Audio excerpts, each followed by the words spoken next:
Hola seguidores. Bienvenidos a otra de las conversaciones sobre el trilema energético para el mundo hispanoparlante. Nuestros anfitriones, María Luisa Castaño y José Antonio Martínez, JAM, conversan hoy con Luis Santos, director de innovación de EDP España y presidente de Batteryplat, la plataforma tecnológica y de innovación española de almacenamiento de energía. En este episodio, entenderemos el papel del almacenamiento energético como posible solución del trilema. María Luisa, JAM, todo vuestro. Bienvenido, Luis. Muchas gracias por aceptar nuestra invitación. Muchas gracias por esta invitación porque es un podcast muy interesante y me apetece mucho participar en esta iniciativa. Normalmente a todos nuestros invitados le pedimos para arrancar que nos traiga un dato. ¿Qué dato, Luis, quieres compartir con nosotros y con los oyentes? Bueno, pues el dato que os quiero compartir es la potencia instalada en almacenamiento que prevé para el año 2030 el Plan Nacional Integrado de Energía y Clima, que es de 22 gigavatios. Ese es el dato que quiero compartir con todos vosotros ahora. La verdad es que es un dato muy interesante porque esta sesión la queremos dedicar al almacenamiento, pero ¿qué significa, Luis, este dato cuando lo que tiene ese mismo plan integrado de energía y clima son 62.000 megavatios de eólica y 76.000 largos megavatios de fotovoltaica, ¿no? Parece que nos faltan ahí unos ceros entre la generación no despachable o no gestionable y este almacenamiento. ¿Qué significa esto? El almacenamiento de energía cumple básicamente dos funciones en este contexto que estamos del desarrollo de renovables. Por una parte, permite una casación, vamos a decir, económica o por una cierta eficiencia económica de la generación renovable para casar la oferta y la demanda. Pero por otro lado, pues también es un elemento no solamente de casación microeconómica, sino de casación electrotécnica. Es decir, permite que el propio sistema funcione. El sistema tiene que estar equilibrado permanentemente, ¿no? Y para que esté equilibrado permanentemente, pues tenemos dos grandes herramientas de casar oferta y demanda. Una son las tecnologías de almacenamiento energético que nos permiten hacer esa casación en el tiempo, de manera que la energía que se genera en un momento determinado puede estar disponibilizada y consumida en otro momento diferente. Pero por otro lado tenemos también las tecnologías de casación en el espacio, que son las que nos permiten que la energía generada en el punto A se pueda consumir también en el punto B. Por lo tanto, esa casación de oferta y demanda tiene que ser proporcionada por las tecnologías de almacenamiento energético y también, de alguna manera, por las tecnologías de redes. Tenemos que combinar ese conjunto de dos ámbitos tecnológicos que permiten que el sistema esté equilibrado en todo momento. En cuanto a esos números, pues no hay realmente un desequilibrio a priori, porque realmente estas tecnologías de casación de oferta y demanda tienen que tener en cuenta también cuáles son los perfiles horarios de la demanda. Es decir, no podemos caracterizar todo el sistema energético por un único número. Tenemos que ver cuál es la distribución a lo largo de las 24 horas del día de los 365 días del año, ¿no? Por lo tanto, nos puede extrañar efectivamente que haya ahí un aparente desequilibrio entre la capacidad de almacenamiento y la capacidad de generación renovable, pero como esa capacidad de generación renovable tiene un factor de utilización que no es del 100%, pues lógicamente no toda la energía renovable se va a almacenar, sino que se va a almacenar solamente aquella que se va a necesitar en otros momentos donde no hay esa capacidad de generación renovable. Es decir, no podemos hacer una cuenta de la vieja de la capacidad de generación renovable y la capacidad de almacenamiento. El modelo seguro que ha contemplado una serie de escenarios de consumo a lo largo de todas las horas del año y pues ha determinado que en el año 2030, pues con ese despliegue de generación renovable, las necesidades de almacenamiento van a ser esas. Estamos en el podcast del trilema energético y de intentar desbloquearlo. Parece que el almacenamiento es como la llave mágica que desbloquearía ese trilema, porque permitiría dar una seguridad energética, aprovecharse de las economías o de los precios de las renovables y además permitiría tener un mix más sostenible. Parece como la gran solución. Sin embargo, no acaba de llegar y estamos viendo en Europa unas tensiones muy fuertes con los precios negativos y precios muy altos en determinados momentos.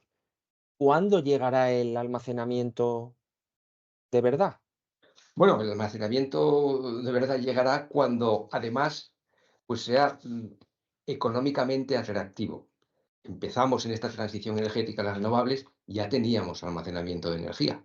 Lo que pasa es que almacenábamos la energía primaria en forma de combustibles fósiles o en forma del agua, ¿no? Y luego, pues, esa generación era capaz de seguir a la demanda, hacía esa transformación energética y el sistema estaba perfectamente equilibrado. Ahora que tenemos un sistema en el cual vamos a una gran generación de renovables, esa renovable no es gestionable y, por lo tanto, al ser una generación, vamos a decir, oportunista o meteorológica, pues la necesidad de almacenamiento recae en las tecnologías que almacenan la energía eléctrica una vez producida. ¿Eso qué quiere decir? Quiere decir que durante 150 años o 175 años, pues hemos estado muy confortables con un sistema que estaba casado y, por lo tanto, las tecnologías de almacenamiento pues no eran tan necesarias. Entonces, ahora que hacemos esta transición energética, nos encontramos con que necesitamos las tecnologías de almacenamiento y probablemente, desde el punto de vista tecnológico, pues no son tecnologías lo suficientemente maduras y atractivas desde el punto de vista económico, ¿no? Claro, aquí entramos en el gran debate del estado de madurez de las tecnologías de almacenamiento energético, ¿no? Tenemos una tecnología que es muy madura, que es el bombeo hidráulico, Ujú. que tiene unas limitaciones en cuanto al emplazamiento, porque necesitas un embalse y no un contraembalse, y que tiene unos periodos de consecución de las autorizaciones ambientales necesarias que son muy dilatados. Con lo cual, no es un tipo de tecnología que, aun siendo plenamente madura tecnológicamente, podamos desplegar con total rapidez.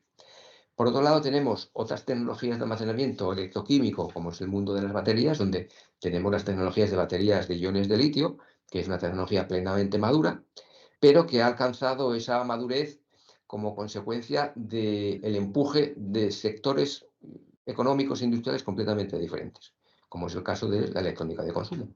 Es decir, en los años 70, pues los señores de la electrónica de consumo asumieron el desafío de tener un almacenamiento que les permitiera, pues, lo que ahora tenemos, ¿no? Dispositivos móviles en los cuales metemos el teléfono en el bolsillo de la chaqueta. Entonces, eso quiere decir que para poder disponer de ese tipo de tecnologías necesitamos que sean maduras, que sean atractivas económicamente, pero también en el caso de las baterías de iones de litio tenemos un problema, y es que es una tecnología que, al haber nacido en otro ámbito industrial, como es el de la electrónica de consumo, y luego al haber sido una tecnología también muy útil para la movilidad eléctrica, nos encontramos con que el uso estacionario de esa tecnología es el tercero en la cola, por así decirlo, ¿no?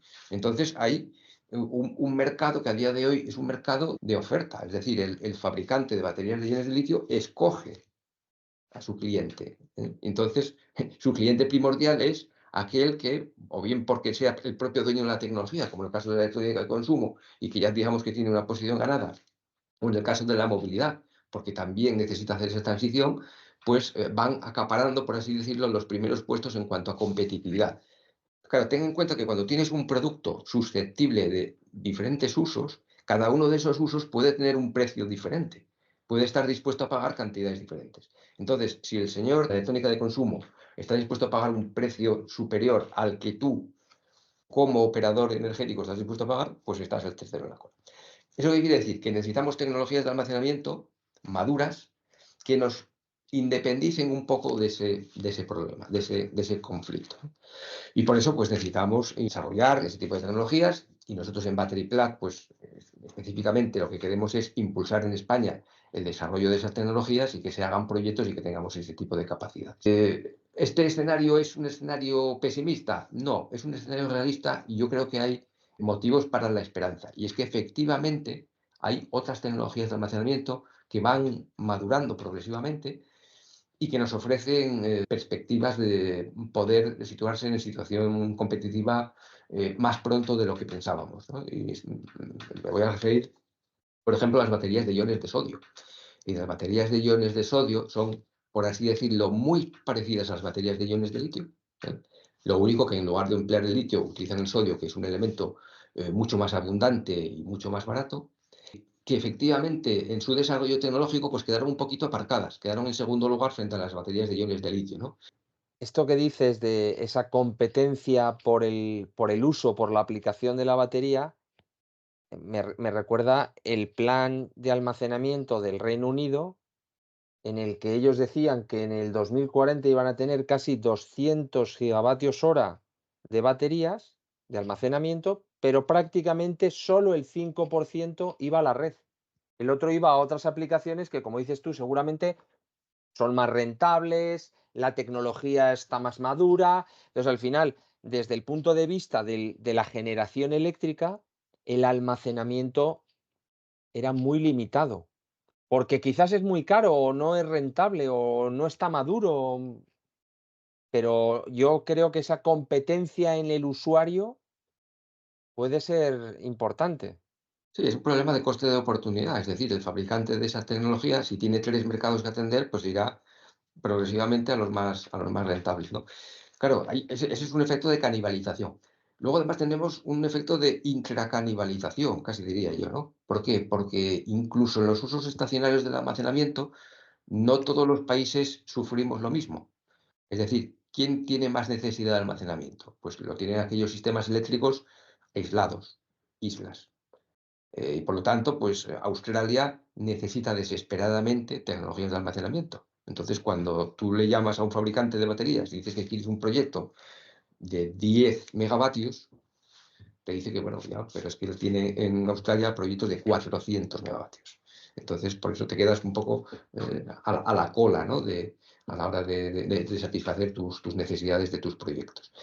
Bueno, yo confío en que esta aparición de las baterías de iones de sodio nos sea capaz de liberar de esta dependencia, porque son unas materias primas mucho más baratas, van a ser baterías muy baratas. Desde el punto de vista industrial, el fabricante de baterías de iones de litio puede fabricar perfectamente baterías de iones de sodio, porque son procesos industriales prácticamente idénticos. Y eso, bueno, le permitirá incluso ajustar su producción en función de cuáles sean las necesidades del mercado y lo que le estemos pidiendo. Ujú. Has dicho dos cosas muy interesantes. Por un lado, la necesidad de disponer de sistemas de almacenamiento, pero hablas de la madurez de las tecnologías, ¿no? En este proceso que nos has mencionado, la tecnología hidráulica reversible, las baterías de litio, claro, se han desarrollado en mundos muy diferentes y parece que hemos apostado por la madurez de tecnologías de generación renovable, como puede ser la eólica y la fotovoltaica, olvidando o si acaso no prestando la suficiente atención al desarrollo de sistemas de almacenamiento que soportaran esas tecnologías de generación. Y no sé, yo también soy optimista como tú, que al final tendrá que haber una solución que nos lleve a este acople entre tecnologías de generación y de almacenamiento. Pero me preocupa y quiero conocer tu opinión sobre la sincronización en el tiempo. Ya sé que las tecnologías renovables no van a ser siempre utilizadas, pero uno de los pilares de nuestro trilema es precisamente la garantía de suministro. Entonces, ¿cómo vamos a garantizar este suministro si ya en el año 2030 estamos hablando de un 81% de penetración renovable en el sistema eléctrico? Quería conocer tu opinión sobre cómo acoplar en el tiempo el desarrollo de las redes inteligentes, de las tecnologías renovables que van a penetrar paulatinamente en estos números tan altos y de las tecnologías de almacenamiento que vamos a tener que desarrollar. Bueno, pues yo creo que ahí, efectivamente, para garantizar el cumplimiento de esos objetivos, tenemos que llegar a la conclusión de que no se pueden desarrollar de manera independiente, como tú muy bien dices, María Luisa. Entonces, quizá igual no se cumplen esos objetivos al 100% o con ese grado de participación de las renovables en el mercado. Es decir, tendremos que ser realistas. Es decir, no va a ser posible alcanzar todo ese grado de penetración de renovables si no va acompañado del mismo grado de desarrollo de almacenamiento. Cuando tú defines una estrategia, defines tus objetivos, conoces los medios que tienes para superar los obstáculos, pues bueno, lo gestionas todo. Pero cuando hablamos de estrategias nacionales en las cuales tenemos distintos agentes económicos con intereses independientes, pues el problema adquiere una complejidad grave. Entonces lo que hay que hacer es facilitar que los agentes económicos que van a desplegar ese tipo de activos, sean de generación renovable, sean de almacenamiento y sean de redes, tengan los incentivos económicos adecuados y que el marco regulatorio permita que efectivamente pues, esos operadores económicos pues, alcancen los niveles de rentabilidad esperada que quieren tener en ese ámbito, porque si no lo consiguen ahí, se irán a otros países donde a lo mejor esos incentivos sí son adecuados, ¿no? Antes decía el caso de Australia.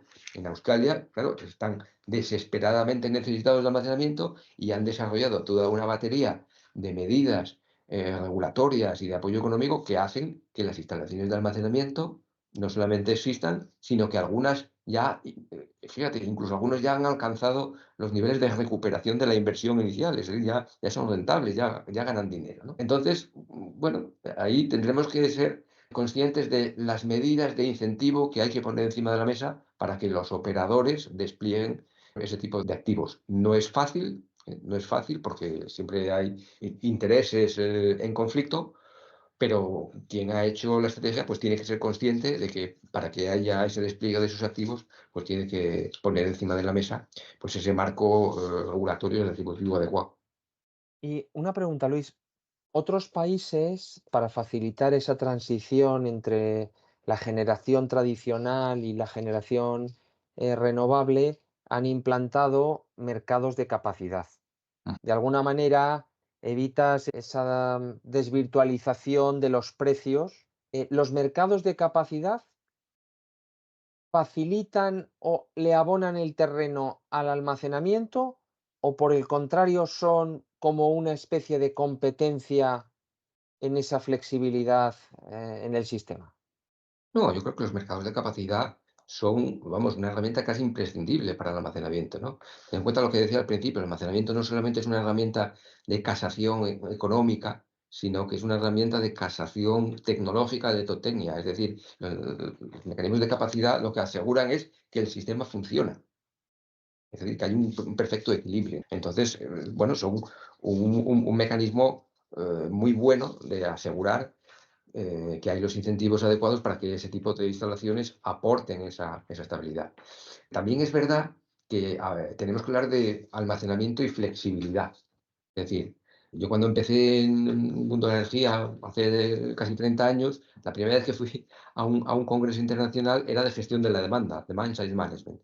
Llevamos 175 años trabajando con una demanda que es inelástica y que, bueno, en ciertos aspectos va a seguir siendo inelástica, pero necesitamos que de manera innovadora e imaginativa, pues la demanda sea más flexible y aporte también al sistema capacidades de equilibrio. Y eso lo vamos a conseguir no cambiando los hábitos del ciudadano, es decir, eso no lo vamos a conseguir cambiar ni queremos, pero sí que es verdad que electrificando la demanda mediante la movilidad o la descarbonización, por ejemplo, del calor que se emplea en sectores industriales, pues bueno, vamos a poder tener otras herramientas de gestión de la demanda que van a permitir pues, jugar un poco también con esos mecanismos de ajuste, ¿no? Y luego hay que tener en cuenta que, claro, estos mecanismos de ajuste entre la oferta y la demanda tienen que producirse ahora en un escenario en el cual pues, la generación renovable, a diferencia de la generación convencional, tiene un factor de utilización menor. Es decir, una central térmica de carbón funcionaba 8.760 horas al año o 8.784 si el año era bisiesto. Ahora una planta eólica te funcionará 2.000, 2.500 horas, en el mejor de los casos, ¿no? Entonces, a lo mejor igual tenemos que replantearnos un poco el cómo calculamos la rentabilidad de los activos. Es decir, no puedes esperar que un activo de generación renovable pues, vaya a tener, digamos, un tratamiento económico igual que un activo que tiene una disponibilidad durante todas las horas del año. Y ese factor de utilización te lo está heredando el activo de almacenamiento. Es decir, el activo de almacenamiento, cuando ingresa dinero, es cuando completa el ciclo de carga, mantenimiento, digamos, de la energía y descarga, ¿no? Entonces, no puedes tampoco valorar específicamente la rentabilidad económica de un activo de almacenamiento a la manera de un activo de generación convencional. Es decir, tienes que asumir que ese factor de utilización no va a ser del 100%, pero bueno, hay que introducir otros mecanismos y otras oportunidades para que ese activo obtenga ingresos adicionales, aunque no esté funcionando las 8.760 horas. Porque el servicio que está prestando para que las renovables sean la principal fuente de generación es un servicio que de alguna manera tenemos que tangibilizar de alguna manera. No basta solamente con hacer el número de dividir entre las horas al año para poder repartir los costes fijos. De alguna manera, ese servicio de disponibilidad y de facilidad que tiene para asegurar que la red está equilibrada, pues bueno, es un servicio que contribuye a la propia rentabilidad, una rentabilidad oculta del activo de almacenamiento. Es tan interesante esto que cuentas, Luis, porque prácticamente todos los entrevistados de estas conversaciones nos hablan de la transición, pero es mucho más que abandonar los combustibles fósiles y pasarnos a las energías que no emiten CO2, sino que tenemos que cambiar incluso los modelos de negocio. Hablabas de calcular o repensar la rentabilidad de un activo, que no tiene nada que ver cuando tú estás en el mundo de generación en combustible fósil, que la calculas a lo largo de todas sus horas de funcionamiento, que en este caso. Yo creo que es un elemento clave porque al final no solo la capacidad de ir abandonando combustibles fósiles es la que estamos obligados en esta transición, sino a un tema de un aspecto económico muy relevante. Nos hemos centrado durante toda esta entrevista en el PNIE, en el Plan Español, pero en el fondo España está dentro de la Unión Europea y esta estrategia es una estrategia común. Y aquí nos están escuchando hispanoparlantes, es decir, que posiblemente gente de las islas, de Latinoamérica, incluso otros países donde estén haciendo la misma transición, pero nos escuchan en español. No sé, Luis, qué percepción tienes de esta transición a nivel global, la necesidad, incluso aunque las estrategias sean distintas, la necesidad de utilizar no solo herramientas de almacenamiento, sino otras estrategias como los mercados de capacidad, la gestión de la demanda, para finalmente hacer una transición sincronizada entre el abandono paulatino de unas tecnologías, vamos a llamarlas contaminantes, y unas tecnologías no emisoras de CO2. Dinos esto, ¿cómo está ocurriendo en el mundo?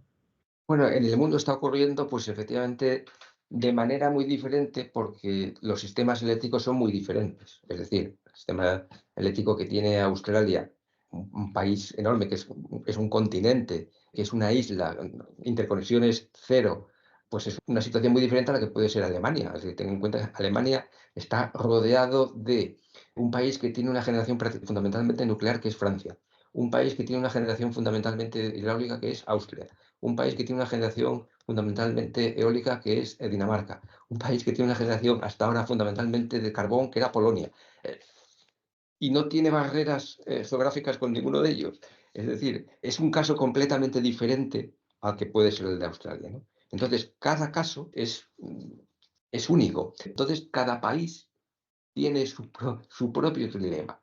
Y por eso yo creo que tampoco debemos copiar ni tratar de que nos copien, porque cada uno tiene sus condicionantes geográficos y de red específicos, ¿no? Entonces, yo creo que no hay recetas copiables, pero sí tenemos todos que aprender de cómo cada uno ha tratado de resolver el problema.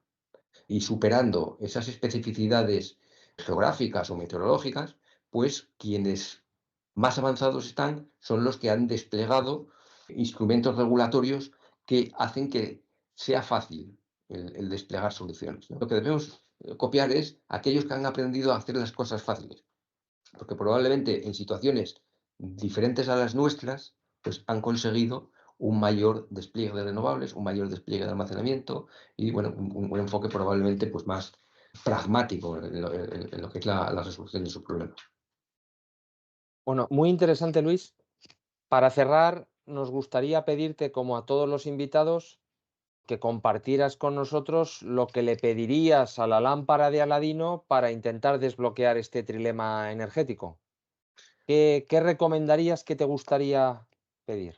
Bueno, pues yo pediría dos cosas, con dos perspectivas alternativas y complementarias. La primera es que efectivamente tengamos marcos retributivos estables para atraer las inversiones y que el despliegue de tecnologías de almacenamiento pueda seguir ese despliegue de renovables, porque se haya probado que hay un entorno en el cual los operadores pueden hacer este despliegue de manera atractiva. Pero luego también trataría de buscar oportunidades como solucionadores de los problemas de los demás. Es decir, fomentar el desarrollo de tecnología en España para que con nuestra tecnología podamos ir a otros mercados a ofrecer soluciones de almacenamiento. Hemos perdido muchos trenes porque, bueno, el desarrollo de muchas tecnologías se ha producido después de muchos años de un esfuerzo tecnológico que probablemente nosotros no hemos hecho, pero como hay espacio para nuevas tecnologías de almacenamiento, probablemente sigamos teniendo oportunidades en nuevas tecnologías e incluso en algunos nichos específicos de algunas tecnologías, ¿no? Como por ejemplo la electrónica de potencia. Es decir, todos los equipos de almacenamiento se tienen que conectar a la red a través de unos equipos de electrónica de potencia, y ahí en España tenemos bueno, centros de investigación y empresas que están muy bien posicionados. Por lo tanto, esa sería mi segunda petición, el fomentar el desarrollo de tecnología española para que nuestras entidades puedan competir y resolver los problemas de los demás. Genial. Pues Luis, estos micrófonos han recogido tus recomendaciones y peticiones. Ha sido un placer escuchar tu visión sobre esta transición energética y nos has dado muchas pistas para poder entrevistar detrás de ti a muchos expertos que nos traigan luz y nos ayuden a girar esta llave y a desbloquear el trilema energético. Muchas gracias por tu aportación. Muchas gracias a vosotros. Esperamos que os haya gustado. Prepárate, porque en el próximo episodio, María Luisa y Ham conversarán sobre generación eólica con Juan Virgilio Márquez, director general de la Asociación Empresarial Eólica. Por eso asegúrate que nos sigues en LinkedIn y suscríbete gratis al podcast en Spotify o en la plataforma de tu elección, Amazon, YouTube, iVoox o Apple. No te lo puedes perder.